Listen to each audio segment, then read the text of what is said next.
Roztančil další disciplínu, kterou je street dance, a my v ní samozřejmě budeme setrvávat a přivítáme společným potleskem startovní číslo 6. Putují do Rytmus Zlín!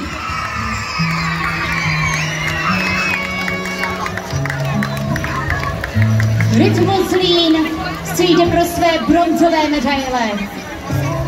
Neopomene ani společnou fotografii, která jim bude připomínat dnešní den.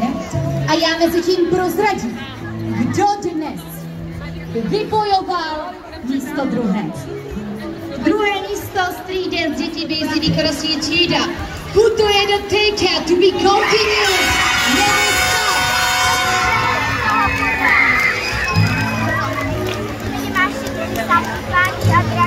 Never stop. Choreografie, která se umístila na druhém místě a odnáší si stříbrnou medaili. TK to be continued. No a vedle mě už stojí postavě, se budeme podívat. Takže street dance hobby, pojďte za náma. Zde jsme viděli celkem 4 choreografie.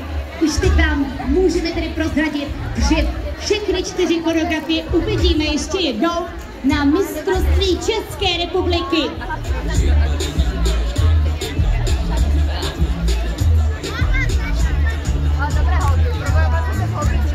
My počkáme na všechny 4 skupinky, které jsme viděli za street dance hobby výkonnostní třídu. No a až tady s námi budou, tak pojďme vyhlašovat. Přibíhají.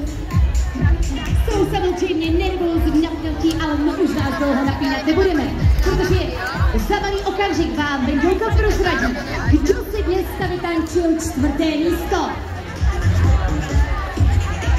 4. místo.